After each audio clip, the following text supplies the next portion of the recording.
Good morning children, welcome back to our English class. Now today we will discuss our next topic, learn the plurals of the following pronouns. जो कल हमने जो topic किया था that was about pronouns. Pronouns मतलब क्या होता है, फिर से रिपीट कर रही हूँ. A word which is used in the place of a noun, that is called a pronoun. तो यहाँ पे जो न्यू टॉपिक है that is singular and plural. Now अभी इस pronouns में भी आपको singular and plurals मिलेंगे. So all these words you have to, all these plurals you have to by heart. ये सब आपको by heart करने हैं क्योंकि इसके रिलेटेड एक्सरसाइज भी होगी. मतलब फर्स्ट सिंगुलर, सिंगुलर है आई का प्लूरल क्या होगा, आई का प्लूरल वी. आई मीन्स मैं और वी मीन्स हम सब. सो आई वी ये आपको बाय हार्ट करना पड़ेगा. आई वी, मी मीन्स वी का भी मतलब होता है मैं, एंड अस मीन्स हम सब. तो मैं और हम सब. देन माई, माई मीन्स मेरा, और आर मीन्स हम सबका. सो ये प्लूरल्स आपको याद करने. I, we, me, us, my, our. Next you, you means आप. तो यू का प्लूरल यू ही रहेगा. यू. आप, आपका प्लूरल आप ही रहेगा. Next your. योर हम कब यूज करते हैं, किसी भी आपकी चीज को पोजीशन दिखाने. Your bag, your school. So your का प्लूरल भी योर ही रहेगा. तो ये बात आपको ध्यान रखनी है. यू एंड योर उसका प्लूरल सेम ही रहेगा. You and your. Next he and she. ये आपको हमने कल लेक्चर में पढ़ा था कि ही एंड शी हम कब यूज करते हैं, he for boy and she for girl. तो जब हम किसी एक लड़के के लिए यूज करते हैं या फिर एक लड़की के लिए, तो उसका प्लूरल क्या बनेगा, दे. ही और शी का प्लूरल क्या बनेगा, they. Next him and her. Him हम कब यूज करते हैं, for boy and her for girl. तो इसका भी प्लूरल क्या बनेगा, हिम एंड हर का प्लूरल देम. ही और शी का प्लूरल है दे, हिम एंड हर का प्लूरल है them. Next is his and हर. यहाँ पे भी हिज किसके लिए यूज करते हैं, for a male person, her for a female person. तो हिज और हर का प्लूरल क्या बनेगा, देयर. उनका, देयर मीन्स उनका. Next mind. Mind means what, mind means मेरा.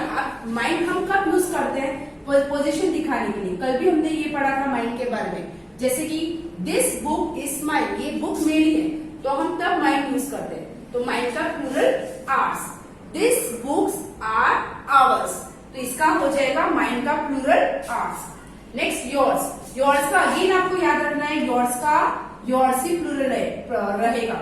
You, your and yours. ये जो तीन वर्ड्स हैं उनका प्लूरल सेम ही रहेगा, कोई चेंजेस नहीं होते. And the last one is hers. Hers which we use for a girl, hers का प्लूरल बनेगा देयर्स.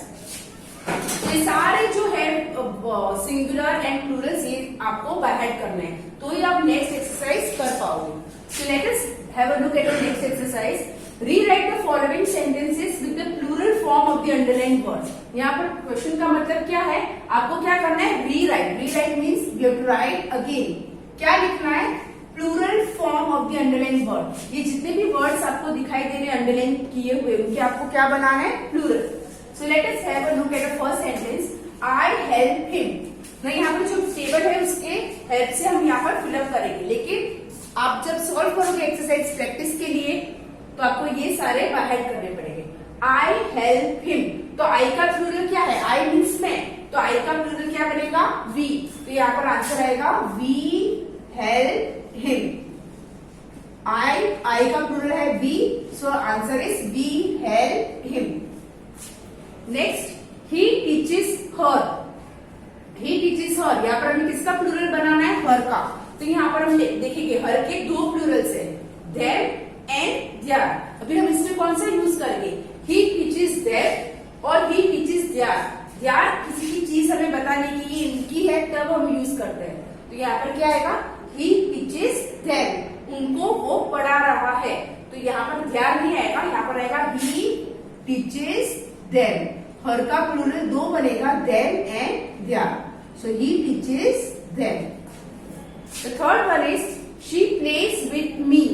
शी मीन्स कोई लड़की जिसके लिए हम नाम नहीं लिखा है लेकिन उसके लिए प्रोनाउन यूज किया है. शी प्लेज विथ मी, वो मेरे साथ खेल रही है. तो मी का प्लूरल क्या बनेगा, मी का प्लूरल है अस. तो यहाँ पर क्या होगा answer? She plays with us. All this plurals you have to by heart. By heart करोगे तो ही ये एक्सरसाइज सॉल्व होगी। शी प्लेज विद अस, वो हम सबके साथ खेल रही है। अस मीन्स हम सब, वो हमारे साथ खेल रही है। Next number 4, this are my books. अब यहाँ पर आपको किसका प्लूरल बनाना है? माई। और माई का प्लूरल क्या बनेगा? Our. This are our books, ये मेरी बुक है। इस सेंटेंस का मतलब है दिस आर माई बुक्स, ये सारी बुक्स मेरी है। तो उसका प्लूरल क्या बनेगा? ये बुक्स हमारी है। This are books. Next 5th one, those are his pens. Those means जो चीज आपके पास नहीं है, जो हम पॉइंट आउट करते हैं, थोड़े दूर है, उसको जब हमें दिखानी होती है तब हम यूज करते हैं those are his pens. His means again for a boy. तो यहाँ पर हम इसके लिए कौन सा प्लूरल यूज करेंगे? Their. Those are their pens. Answer है यहाँ पर दोज आर देयर पेन्स, क्योंकि एक ही लड़का है और बहुत सारे हो गए तो वो क्या बन जाएगा उसका? Is a their. And the last one, her dolls are beautiful. Her means एक लड़की, उसकी डॉल्स, यहाँ पर बहुत सारे डॉल्स उसके पास, तो हर डॉल्स आर ब्यूटीफुल, उसकी डॉल्स ब्यूटीफुल है। तो हर का प्लूरल क्या बनेगा? हर का हमारे पास दो है, देखो, her and her, them and that. तो यहाँ पर हमें चीज का पोजीशन दिखाना है कि उसकी डॉल्स, तो हम क्या यूज करेंगे? There dolls. देम डॉल्स नहीं आएगा, देम डॉल्स नो, यहाँ पर होगा देयर डॉल्स आर ब्यूटीफुल। क्यों? क्योंकि ये हमें से पोजीशन दिखा रही है, ये उसकी डॉल्स है, उन सबकी डॉल्स है। So their dolls are beautiful. Okay, so again I am repeating, for this exercise you have to learn the plurals. Now let us have a look at this exercise. Note the difference in the use of my and mine.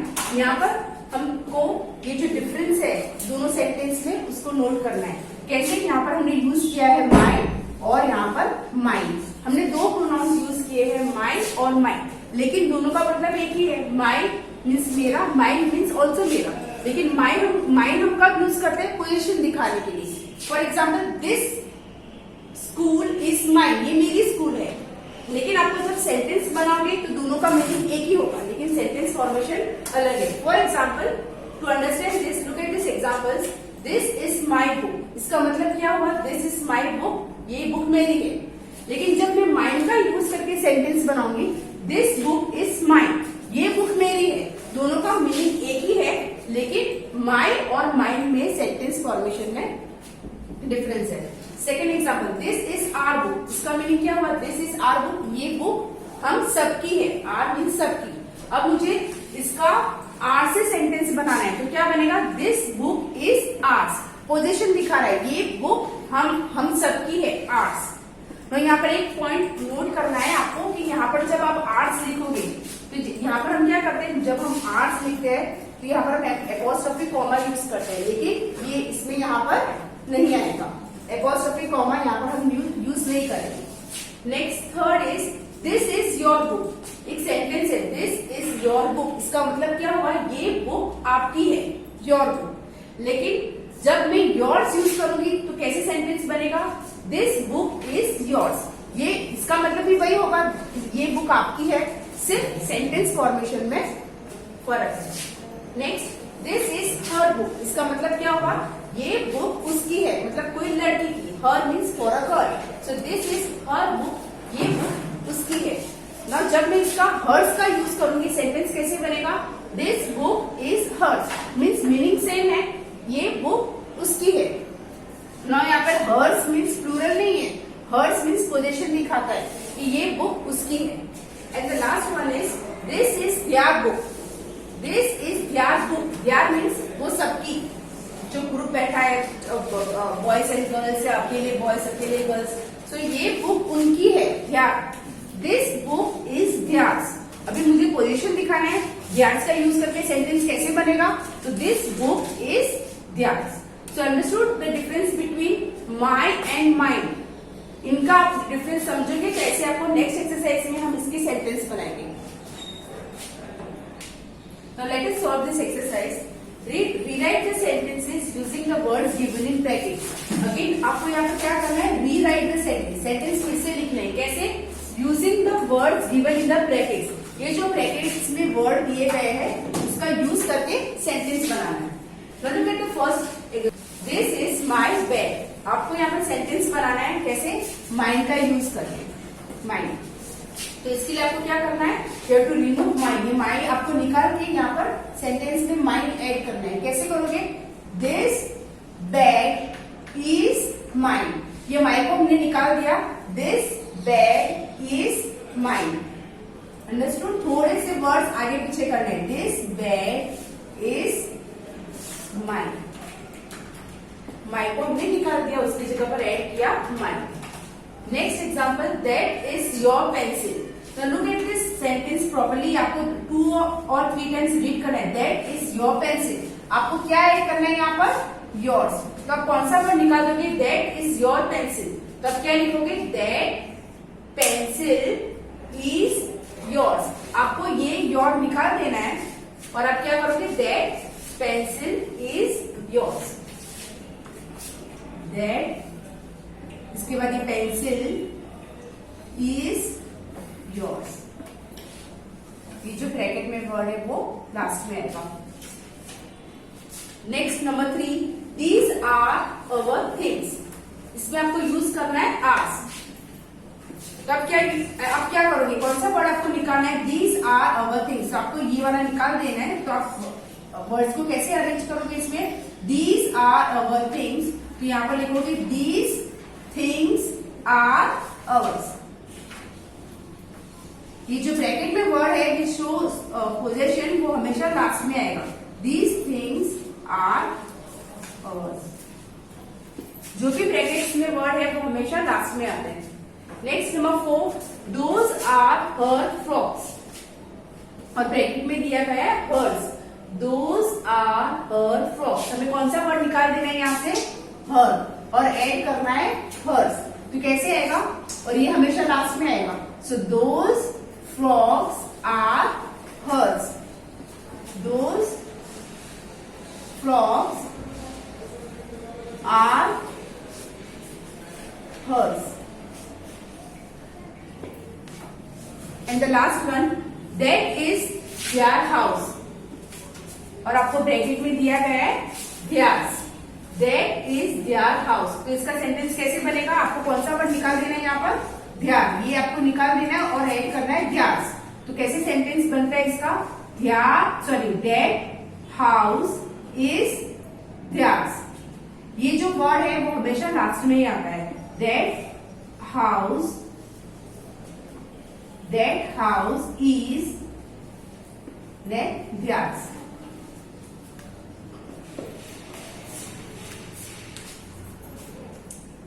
Now let us have a look at our next exercise. Filling the blanks with me, her, him and or them. आपको क्या करना है? Fill करना है blanks. कौन से pronounce use करके? Only 4. आप अपने हिसाब से कोई भी प्रोनाउंस नहीं यूज करोगे. You have to use only 4 pronouns. Me, her, him and और them. Now first sentence, Mrs John said to the shopkeeper. ये पहले आपको सेंटेंस ध्यान से रीड करके समझना है तो या प्रोनाउन, करेक्ट प्रोनाउन आप चूज कर पाओगे. Mrs John said to the shopkeeper means एक लेडी है जिसका नाम है मिसेस जॉन. वो किससे बात कर रही है? Said to the shopkeeper. Mrs John ने किसको बोला? शॉपकीपर को. क्या कहा आगे? This is my daughter. उन्होंने, आप इमेजिन करो एक लेडी है जो शॉपकीपर से बात कर रही है और ये कह रही है दिस इज माई डॉटर. ये मेरी लड़की है. Please give dash a blue pen. अब मिसेस जॉन जब शॉपकीपर को बोल रही है कि दिस इज माई डॉटर, ये मेरी बच्ची है, इसको आप प्लीज एक ब्लू पेन दो. तो आप कौन सा प्रोनाउन यूज करोगे? तो यहाँ पर ये जो इसका इजी वे क्या है आंसर देने के लिए? ये जो इन्वर्टेड कॉमा में जो बोला गया है उस पर आपको फोकस करना है. दिस इज माई डॉटर, ये मेरी बच्ची है. किसके बारे में बात हो रही है यहाँ पर? उनकी बच्ची के बारे में. सो क्योंकि ये गर्ल है, डॉटर फीमेल पर्सन, तो हम क्या यूज करें? कौन सा pronoun? Her. Please give her a blue pen. Understood? आपको ऐसे क्वेश्चंस कैसे सॉल्व करने हैं? जो डायरेक्ट बोला जाता है आपको वो वाला सेंटेंस समझना है। Next, Misha said to the shopkeeper. यहाँ पर इसका मतलब क्या होता है इस सेंटेंस का? Misha said to the shopkeeper. Misha shopkeeper से कुछ कह रही है। Misha said to the shopkeeper, है ना, शॉपकीपर मीन्स दुकान वाला, तो मीशा शॉपकीपर से कुछ कह रही है। अब क्या कह रही है, तो आपको इस पार्ट पे फोकस करना है, ये वाले पार्ट में जो इन्वर्टेड कॉमा में है, open inverted comma. Please give dash a blue pen. वो क्या बोल रही है? Please give dash a blue pen. तो यहाँ पर तो कोई तीसरा है नहीं, जैसे हमने यहाँ पर मिसेस जॉन वाले सेंटेंस में देखा था कि ये मेरी बच्ची है। यहाँ पर वो डायरेक्टली बात कर रही है, क्या कह रही है? Please give dash a blue pen. तो डायरेक्टली शॉपकीपर को बोल रही है, तो हम कौन सा प्रोनाउन यूज करेंगे? वो बोल रही है प्लीज गिव, मुझे एक पेन, ब्लू पेन दे दो। वो खुद के बारे में बोल रही है। तो यहाँ पर क्या आएगा? Pronoun me. Please give me a blue pen. Understood? आपको फोकस करना है ये वाले पार्ट में। मीशा शॉपकीपर से कह रही है, क्या कह रही है? Please give me a blue pen, मुझे एक ब्लू पेन दे दो। Next, third one, Manu and Misha were in the room. अब ये सेंटेंस का मतलब समझो। Manu and Misha were in the room means Manu and Misha दोनों रूम में है, रूम में थे। Mother spoke to dash. Spoke means बात करना, तो मदर स्पोक टू, तो मदर ने किससे बात की? मनु एंड मीशा रूम में थे, तो मनु एंड मीशा समझो कि दोनों भाई बहन है, दोनों रूम में हैं। तो मदर किससे बात करेगी? तो मदर किससे बात करेगी? इन दोनों से ही बात करेगी ना, मनु एंड मीशा। तो ये दोनों क्या है? प्लूरल, एक से ज्यादा हो गया। मनु एंड मीशा प्लूरल है, तो कौन सा प्रोनाउन यूज करेंगे? Them. Mother spoke to them. Understood? Sentence आप इजीली समझोगे मीनिंग, तो आपको पता चल जाएगा कि कौन सा प्रोनाउन यूज करना है। Now the last one, Rajni said to Raju. यहाँ पर आप देखो, रजनी जो एक लड़की है, said to राजू, वो राजू से बात कर रही है। अब आपको इस पार्ट पे ध्यान देना है। रजनी राजू से जब बात करती है तो उसने क्या कहा? This is John's notebook. Rajni कहती है राजू से, एक लड़के से कहती है कि दिस इज जॉन्स नोटबुक, ये जॉन की नोटबुक है। उसके पास एक नोटबुक है और ये बता रही है कि this is John's notebook, please give it to dash. और वो क्या कह रही है? प्लीज गिव इट, प्लीज उसको दे देना। तो ऑब्वियसली किसको देना है? अगर आप ये सेंटेंस समझोगे कि दिस इज जॉन्स नोटबुक, अभी रजनी की जगह पर आप हो, आपने राजू को ऐसे कहा कि दिस इज जॉन्स नोटबुक, ये आपकी ये नोटबुक है, दिस इज जॉन्स नोटबुक, तो प्लीज गिव इट टू, किसको नोटबुक देनी है? जॉन को। तो जॉन इज अ बॉय, तो यहाँ पर हम यूज करेंगे him. Please give it to him. Understood? तो ऐसे सेंटेंस जब आते हैं ओपन इन्वर्टेड कॉमा में, तो आपको इस पे ध्यान ज्यादा देना है, तो आप immediately answer, correct answer choose कर पाओगे। So with this, I have completed my chapter 7 and I will send you the PDF and you will copy that in your English 2 notebook. Thank you.